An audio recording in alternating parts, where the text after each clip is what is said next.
Olá, Graça e Paz, seja bem-vindo ao canal da Igreja do Sétimo Dia Movimento do Advento.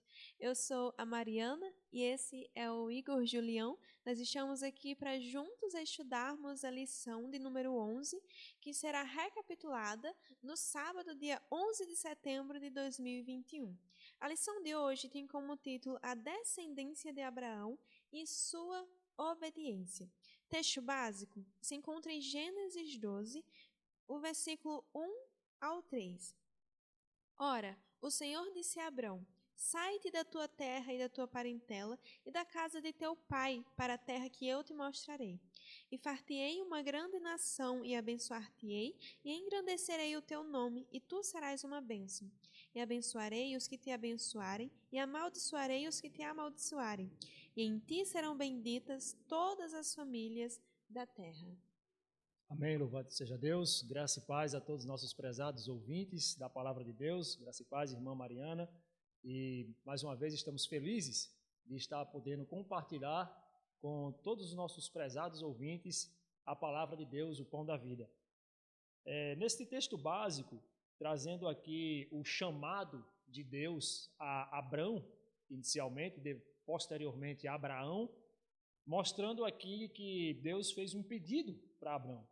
E Abraão, ele morava na terra de Ur dos Caldeus, uma terra babilônica, uma terra pagã, politeísta, uma terra onde ele não tinha ali a oportunidade de servir a Deus, se fosse olhar para as dificuldades que o cercavam.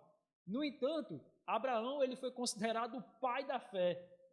Ele foi considerado o pai da fé nessa condição. Olha que interessante, porque diz que Deus, quando o chamou, Abraão creu e pela fé, e isso lhe foi imputado como justiça. O que ele creu? Ele creu simplesmente na promessa de Deus e vai para uma terra que eu te mostrarei. Ele não fez nenhum tipo de especulação, por exemplo. Abraão, ele poderia ter perguntado, mas essa terra é uma terra produtiva? Mas essa terra dá para criar gado? Mas essa terra é um lugar sombreado, onde eu possa reclinar a minha cabeça? Não. Deus, ele ouviu a voz de Deus, creu, e isso foi o suficiente para que Abrão pegasse a sua esposa, pegasse seus servos, pegasse todas as suas posses, seus animais e outros parentes que o acompanharam e também moradores daquela região que também foram com ele nessa peregrinação. Então, Abraão, a descendência de Abraão e a sua obediência, justamente porque todos aqueles que são descendentes de Abraão, eles creem pela fé na promessa de Deus, e isso é imputado por justiça, por meio do sangue expiatório de Jesus Cristo, que vai lavar e remir o pecador e justificar, por meio do sacrifício de Jesus, aquele que crê, que pela fé seja descendência de Abraão. Amém? Louvado seja Deus. É muito interessante a história de Abraão, né? Quando Deus fez a promessa a ele, né, nós podemos imaginar a situação em que Abraão estava. Abraão, a Bíblia conta que ele sai de lá, né, com servos e animais e posses e tudo mais. Então, nós percebemos que ele fazia parte de uma família importante ali na região, né? Rica. Sim. Até. Então, humanamente seria mais confortável ele ficar lá. E, no entanto, quando Deus faz a promessa, Deus fala para ele sair daquela lugar em que era confortável, né? Sair do conforto, para ir até um lugar que ele não conhecia, que ele não sabia. E para é melhor do que o que eu estou? Exatamente. E para ir a um lugar cumprir uma promessa onde provavelmente não seria possível. Deus prometeu que e far-te-ei uma grande nação e abençoar-te-ei e engrandecerei o teu nome e tu serás uma bênção. Mas a esposa de Abraão era estéril. Como é que Deus iria fazer dele uma grande nação? Então Deus prometeu coisas que humanamente não valia tanto a pena. Só pela fé. Só pela fé. Só pela fé. Apenas pela fé. Porque se ele já fazia parte de uma família rica, se ele já estava num lugar que era próspero, por que ele iria sair para um outro lugar? Ele poderia ter levantado várias e várias objeções. Mas como o irmão falou, ele creu isso lhe foi imputado por justiça. Aleluia. A primeira questão nos pergunta: que promessa foi feita a Abrão quando foi chamado para sair do meio da sua parentela e posto à prova no Monte Moriá? Em Gênesis 22, 17 e 18 nos diz que deveras te abençoarei e grandissimamente multiplicarei a tua semente como as estrelas dos céus e como a areia que está na praia do mar, e a tua semente possuirá a porta dos seus inimigos, e em tua semente serão benditas todas as nações da terra, porquanto obedeceste a minha voz. No livro Patriarcas e Profetas, na página 153, nós encontramos: no Monte Moriá, Deus outra vez renovou seu concerto, confirmando com juramento solene a bênção a Abraão e sua semente, por todas as gerações vindouras. Por mim mesmo jurei, diz o Senhor, porquanto fizeste esta ação e não me negaste o teu filho, o teu único, que deveras te abençoarei e grandissimamente multiplicarei a tua semente como as estrelas dos céus e como a areia que está na praia do mar. E a tua semente possuirá a porta dos seus inimigos, e em tua semente serão benditas todas as nações da terra, porquanto obedeceste a minha voz. Então, irmão Igor, que promessa foi feita a Abraão quando foi chamado para sair do meio da sua parentela e que foi posto à prova no Monte Moriá? Irmã Mariana e prezados ouvintes, é uma promessa verdadeiramente esplêndida, que nos leva a pensar se nós, na situação em que nós vivemos hoje, de um mundo tão ceticista, incrédulo, se nós teríamos a fé de Abraão, né? Se seríamos verdadeiros filhos de Abraão, sendo ele pai na fé. Então, Deus prometeu para Abraão, Deus fez várias promessas aqui para Abraão, na verdade, né? Ele prometeu bênçãos, ele prometeu bênçãos, né? Que diz que deveras te abençoarei, né? No texto de Gênesis capítulo 22, verso 17 e 18, que a irmã bem leu, ele prometeu abençoar, ele prometeu multiplicar a sua descendência e ele prometeu também proteção, né? Quando ele traz aqui, quando ele diz: em tua semente possuirá a porta dos seus inimigos, ou seja, os inimigos iriam se sujeitar a Abraão, ele estaria protegido ali das mãos dos inimigos de Deus, e ele necessitava dessa proteção, porque quando Abraão foi chamado para sair da sua terra, no meio da sua parentela, ir para um lugar que Deus o mostraria. Que lugar é esse? Esse lugar é justamente a Canaã terrestre, aonde Deus iria fazer com que Abraão a possuísse, né? E ali eles iriam encontrar ali os cananeus justamente que habitavam na terra de Canaã. Então, era uma nação já estabelecida, era uma nação que já tinha tomado posse daquelas terras e queria lutar por ela. E só pela mão de Deus ele conseguiria realmente vencer também os seus inimigos. Então, o concerto, né, a promessa que foi feita ali entre Deus e Abraão no Monte Moriá, foi renovado o seu concerto, confirmado o juramento solene, a bênção a Abraão, a sua semente por todas as gerações vindouras. Então, mais uma vez eu repito, para ficar bem enfatizado essa questão, Deus prometeu a multiplicação da semente de Abraão debaixo da sua proteção e da sua bênção. Essa foi a promessa. Exatamente. E Deus ele tinha feito essa promessa, né, como o irmão disse, de multiplicar a sua semente. Essa promessa ela foi posta à prova quando Deus pede o único que poderia gerar, né, essa descendência, né, e ser o progenitor dessa descendência que seria tão numerosa quanto as estrelas no céu.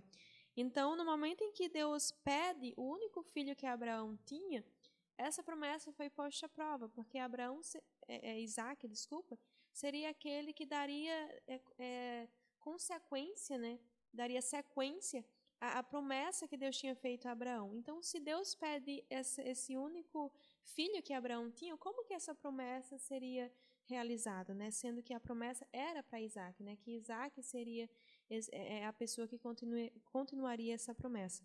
Então, quando Deus pede a vida de Isaac como sacrifício, essa promessa foi posta à prova, né? E nós conhecemos muito bem a história onde Deus envia, né, vê a fidelidade de Abraão e envia no lugar de Isaac, né, envia um cordeiro para que seja oferecido em sacrifício. E ali Deus reafirma a sua promessa que ele tinha feito há anos atrás, de que na semente dele seria bendito todas as famílias da terra, e que essa semente seria tão numerosa quanto as estrelas no céu e quanto a areia do mar. Amém. Louvado seja Deus. Na questão de segunda-feira, dia 6/9, da nossa lição da Escola Sabatina, a lição de número 11, traz a seguinte interrogação: por que Deus escolheu Abraão para um chamado tão especial? O texto de Lucas, capítulo 1, versos 73 e 74, já começa a derramar luz sobre essa questão.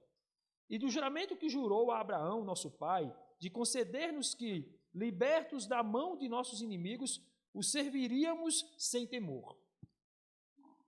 Aqui no Espírito de Profecia, traz as seguintes explicações. Alta honra aquela a que Abraão foi chamado, para ser o pai do povo que durante séculos foram os guardas e preservadores da verdade de Deus para o mundo. Sim, daquele povo por meio do qual todas as nações da terra seriam benditas no advento do Messias prometido, mas aquele que chamou o patriarca jurou digno. É Deus quem fala. Aquele que de longe compreende os pensamentos dos homens, faz justa apreciação. Diz: eu o tenho conhecido. Não haveria por parte de Abraão qualquer traição à verdade por intuitos egoístas. Ele guardaria a lei e procederia justa e retamente. Esse texto está escrito no livro Patriarcas e Profetas, páginas 140 e 141. Passo para a irmã Mariana Oliveira a pergunta da questão de número 2. Por que Deus escolheu Abraão para um chamado tão especial, irmã, com base nos textos lidos? Então, nós sabemos que Deus é aquele que julga as intenções do coração. O homem, ele vê a aparência, né? Mas Deus, ele olha o coração, ele analisa o coração.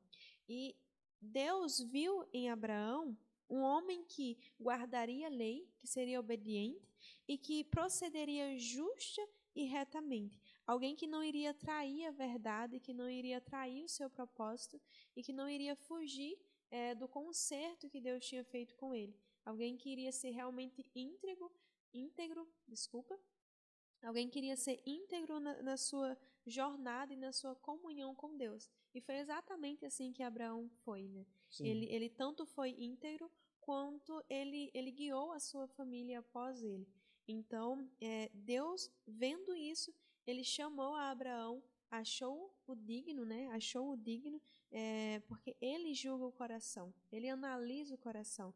E dessa forma ele chamou Abraão para que ele fosse o responsável por ser aquele que iria iniciar o povo, que iria ser os responsáveis por guardar e preservar a verdade de Deus, que iria preservar a sua lei e levá-la para todo o mundo. Então, Deus, analisando o coração de Abraão, ele viu nele alguém que seria digno realmente de cumprir essa função, de ser digno de fazer parte dessa honra e desse privilégio que era ser guardador dos oráculos de Deus. Amém, louvado seja Deus. Dispensa mais comentários, muito bem explicado pela irmã Mariana Oliveira, de que Deus viu em Abraão essa fidelidade, né? Ele viu esse coração disposto a levar consigo toda essa verdade, e até os dias de hoje vem aí sendo mostrada para o mundo inteiro. Então, louvado seja Deus pela vida de Abraão e pela sua fidelidade, que sirva de exemplo para cada um de nós. Amém? Amém. A terceira questão de terça-feira, dia 7/9, nós lemos: quem seria a descendência de Abraão? Em Gênesis 26, e o versículo 5, nós lemos: porquanto Abraão obedeceu a minha voz e guardou o meu mandado, os meus preceitos, os meus estatutos e as minhas leis.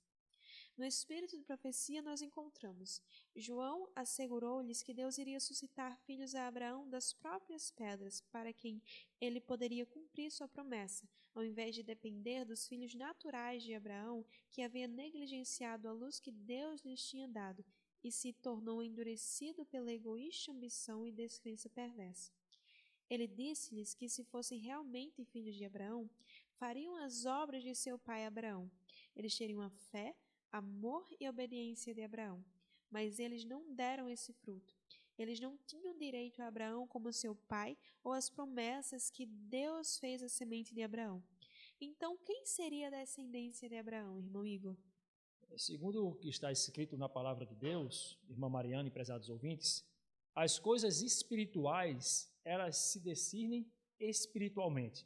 Então, se nós estivéssemos fazendo essa pergunta, fazendo referência à genealogia, a descendência de Abraão seria Isaac, Jacó, posteriormente as 12 tribos, e assim sucessivamente, os filhos dos filhos de Jacó, e aí iria crescendo e multiplicando aí a descendência de Abraão. Mas, como eu falei no início da minha fala, as coisas espirituais se discernem espiritualmente. Então, quando Deus chamou Abraão para ser pai de muitas nações, não era exatamente um pai físico, biológico, mas sim um pai espiritual. Ou seja, quem seria a descendência de Abraão? Como está escrito na palavra de Deus, diz,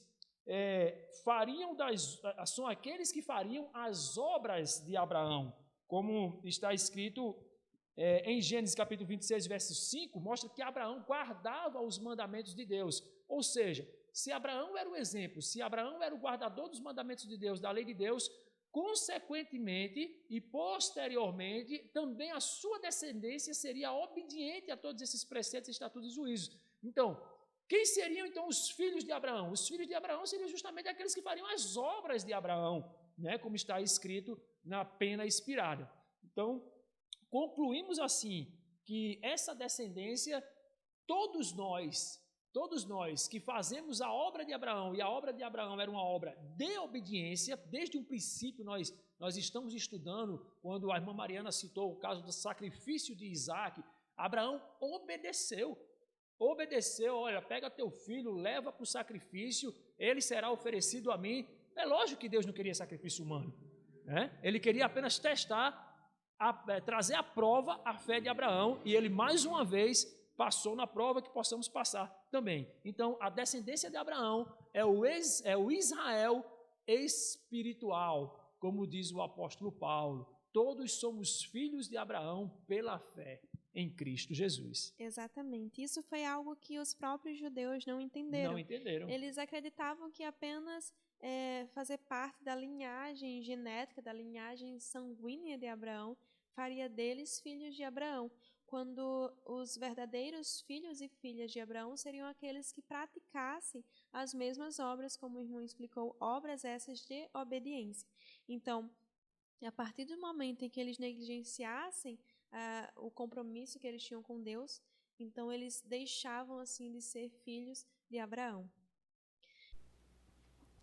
A questão de quarta-feira, dia 8/9, nos diz assim: por que os judeus não podiam ser considerados descendência de Abraão? O que eles deixavam de atender? Em João 8, e o versículo 33, nos diz: responderam-lhe, somos descendência de Abraão, e nunca servimos a ninguém. Como dizes tu, sereis livres? No livro Desejado de Todas as Nações, na página 106, nós encontramos: os judeus olhavam a sua descendência natural de Abraão como lhes dando direito a esta promessa. Deixavam de atender, porém, às condições que Deus estipulara. Antes de dar a promessa, disseram: porei a minha lei no seu interior e a escreverei no seu coração, e eu serei o seu Deus e eles serão o meu povo. Porque lhes perdoarei a sua maldade e nunca mais me lembrarei dos seus pecados. Então, irmão Igor, por que os judeus não podiam ser considerados descendência de Abraão? E o que eles deixaram de atender?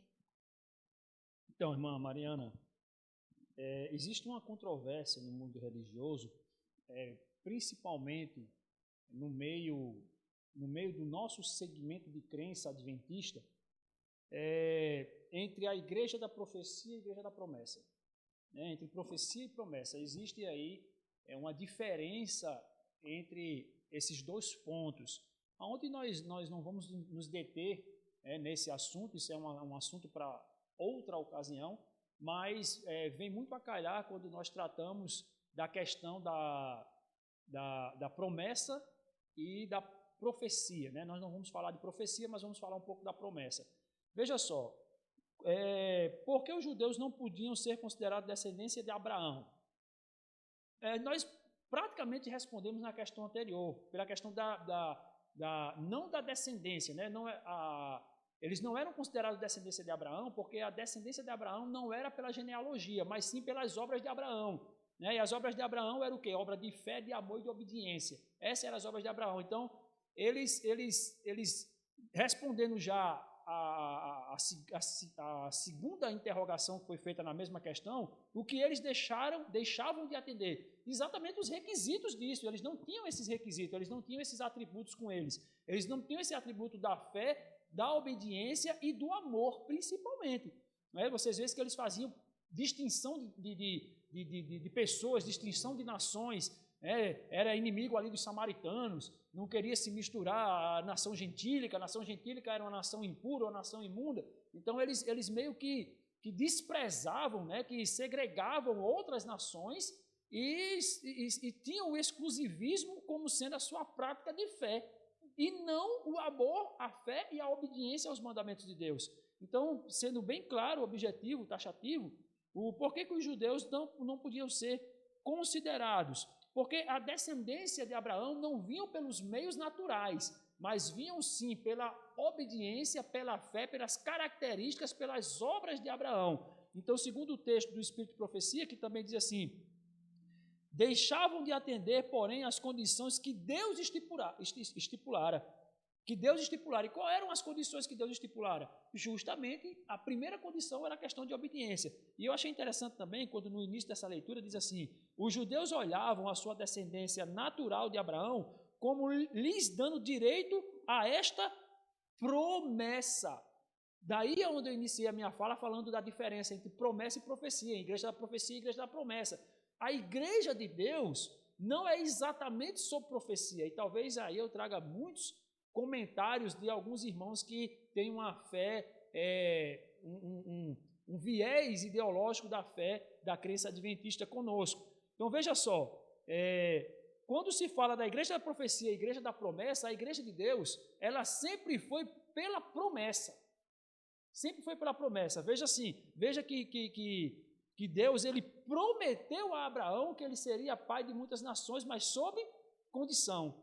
E assim sucessivamente com as igrejas que viriam posteriormente. Então, o que manteria e habilitaria nos tempos do Antigo Testamento e nos tempos atuais, o que habilita a organização religiosa, a igreja a ser igreja de Deus, a ser a igreja da promessa, é justamente ela estar dentro dos requisitos da obediência a Deus. Então, todo aquele que é obediente aos mandamentos de Deus, que é obediente aos seus preceitos, aos seus estatutos e juízos, esses têm a característica da igreja, né? Não aqui pregando o exclusivismo como os judeus pregavam. Nós não fazemos isso, de hipótese alguma. A Igreja do Sétimo Dia, Movimento do Advento, ela prega as características do povo de Deus. E as características são aqueles que estão enquadrados na promessa. E a promessa foi feita justamente àqueles que têm a fé de Abraão, né? Que é a obediência, a fé e o amor, né? Esses são aí os atributos para que você seja considerado descendência de Abraão. Exatamente. Na questão de quinta-feira, dia 9/9, é a quinta questão. O que os judeus não compreenderam? O texto de Jeremias, capítulo 31, verso 36, se falharem estas ordenanças diante de mim, diz o Senhor, deixará também a descendência de Israel de ser uma nação diante de mim para sempre. Os judeus haviam compreendido mal a promessa de Deus, de dispensar para sempre o seu favor a Israel. No Espírito de Profecia, ainda lendo, no Desejar de Todas as Nações, página 106, no final do seu parágrafo, traz a seguinte explanação. Assim diz o Senhor, se puderem ser medidos os céus para cima e sondados os fundamentos da terra para baixo, também eu rejeitarei toda a semente de Israel por tudo quanto fizeram, diz o Senhor. Trazendo aqui a ideia do texto de Jeremias, capítulo 31, versículo 35 e 37, e também do Desejar Todas as Nações, página 106. Dentro desta explanação, irmã Mariana, o que os judeus não compreenderam na quinta questão, quinta-feira, dia 9/9? Então, os judeus não compreenderam que todas as promessas que Deus tinha feito a eles, desde Abraão, essas promessas, assim como todas as outras que Deus fez e faz até hoje, eram promessas sobre condições. Então, se eles não fizessem a parte deles, Deus não faria a sua parte também no combinado. Então, os judeus, eles compreenderam mal as promessas de Deus. Eles acharam que Deus, ao prometer que dispensaria o favor dele ao povo de Israel para sempre, isso não os colocava sob a responsabilidade de obediência e fidelidade, mas era exatamente o contrário. Deus, ele fez sim a promessa de que ele estaria com o povo de Israel, que ele seria por eles, mas essa promessa era sob condição. Essa promessa só poderia ser cumprida se eles fossem obedientes e fiéis a Deus. A partir do momento em que eles quebrassem o seu concerto com Deus, Deus estaria assim desobrigado, digamos assim, da responsabilidade de guiar a eles como povo. E então, os judeus, eles confundiram a promessa de Deus. E nós até já aprendemos isso nas questões, nas lições anteriores, né? Onde o irmão Lucas, quando ele fez uma participação aqui conosco, ele até fez a comparação, né, entre o concerto que Deus fez com o povo de Israel e um contrato que é feito nos nossos dias, né? Sim. O irmão Lucas exemplificou que o povo de Israel fez um concerto com Deus sem ler, né, o contrato, assinou um contrato sem ler os termos. E então eles não se conscientizaram da importância deles obedecerem e acharam que passaram por alto essa cláusula do contrato, tão né? importante, né? Eles passaram por alto uma cláusula essencial para o cumprimento do contrato. Então, a partir do momento em que eles quebraram o concerto com Deus, então Deus não pôde mais agir com eles e através deles. Então, eles compreenderam mal a promessa de Deus de dispensar para sempre o seu favor a Israel. Compreenderam mal justamente porque se acharam imunes, né? Se acharam debaixo de uma graça, sem ter aí a responsabilidade, como a irmã já falou. Eu acho interessante o texto de Jeremias, irmã Mariana e prezados ouvintes, que ele é bem claro com relação a essa questão. Ele é bem taxativo. Então, ele diz aqui, se falharem estas ordenanças diante de mim, diz o Senhor, deixará também a descendência de Israel de ser uma nação de diante de mim. Então, veja que biblicamente fica mais do que claro que as promessas de Deus é feita sob condição. Sob condição. Então, nós podemos aí fazer as seguintes perguntas. Israel, ele deixou de cumprir as ordenanças? Israel, ele ainda é aquele que conduz a bandeira? Ou será que Deus precisou chamar outro povo? Por que a promessa chegou até a nação gentílica? Por que se estendeu? Por que foi levantado Paulo para pregar para os gentios? Então, por que diz a palavra de Deus que Jesus veio para os seus e os seus não o receberam?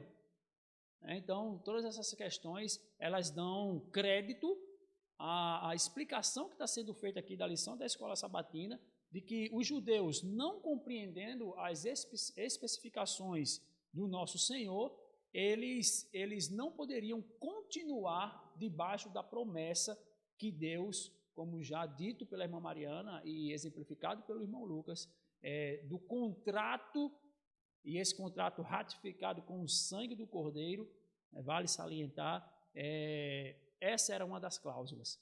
Se desviassem, Deus retiraria ali a sua proteção, a sua bênção desse povo e levantaria outro povo, né? Porque Deus ele não perde nada. Né? Ele deixa o povo não vai atuar, mas ele vai continuar atuando e levantando outros para continuar a sua obra. Amém? Exatamente. A obra precisa ser continuada. E se o homem não aceita o privilégio de fazer parte dessa obra, e não aceita o privilégio de fazer parte, né, da promessa que Deus dá a ele, então Deus ele precisa levantar outro para que a obra avance, até que toda a história se conclua, chegue ao final, Cristo volte e o pecado seja apenas um passado. Amém.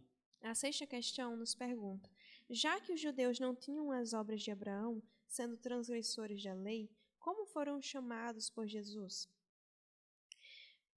As obras deles testificavam de suas relações com aquele que era mentiroso e assassino. Vós tendes por pai ao diabo, disse Jesus, e quereis satisfazer os desejos de vosso pai. Ele foi homicida desde o princípio, não se firmou na verdade, porque não há verdade nele. Mas porque eu vos digo a verdade, não me credes. João 8, 44 e 46. O fato de Jesus falar a verdade, e isso com convicção, era motivo de não ser recebido pelos chefes judeus. Era a verdade que escandalizava esses homens cheios de justiça própria. A verdade expunha a falácia do erro, condenava-lhes o ensino e a prática, e era mal recebida. Preferiam fechar os olhos à verdade a humilhar-se e confessar que tinham estado em erro. Não amavam a verdade, não a desejavam, embora fosse a verdade. O desejado de todas as nações, a página 467, é onde se encontra esse texto. Então, irmão Igor, já que os judeus não tinham as obras de Abraão, sendo transgressores da lei, como eles foram chamados por Jesus? Dentre tantas nomenclaturas que Deus colocou sobre esse povo, dentre elas, povo de dura cerviz, é muito usado no Antigo Testamento. Este povo é de dura cerviz, né? Eles tinham dificuldade para servir e para obedecer a Deus. E Jesus, ele já usa aqui palavras bem diretas mesmo e não usando meias palavras. Diz: vós sois filhos do diabo. Né? Jesus, ele não mede aqui palavras, ele não usa aí palavras.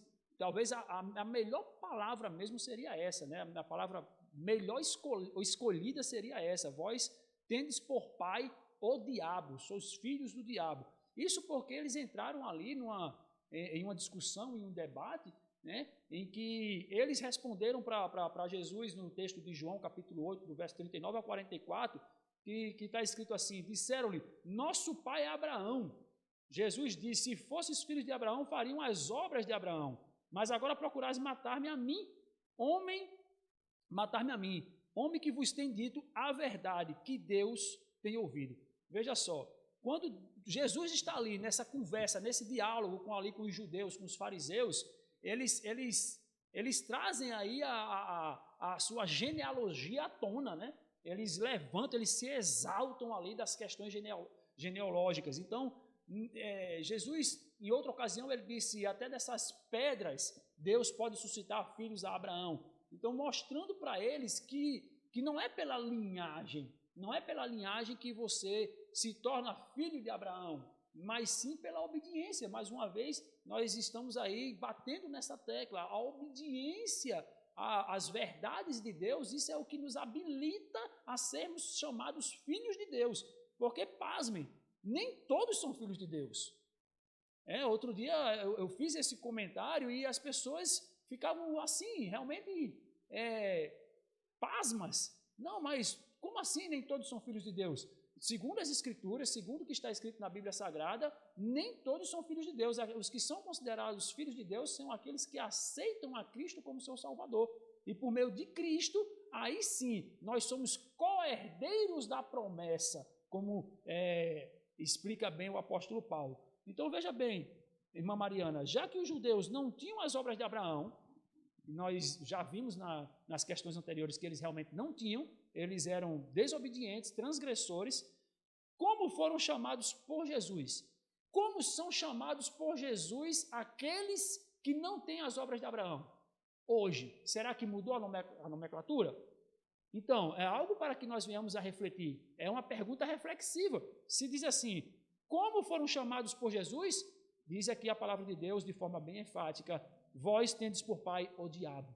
Ou seja, vós sois filhos do diabo. Porque sois filhos da desobediência. Porque aquele que desde o princípio, ele mentiu, porque ele é pai da mentira. Então, aquele que desobedece a Deus, aquele que desobedece aos seus mandamentos e assim ensina a outros, diz a palavra de Deus, diz que esse será menor em seu reino. E diz que ali haverá também choro e ranger de dentes. Então, meus prezados, o nosso caminho, a nossa verdade e a vida é por meio de Jesus Cristo, mas não só por meio de uma crença formalista. Não, essa crença ela tem que vir acompanhado no seu pacote a fé, o amor e a obediência.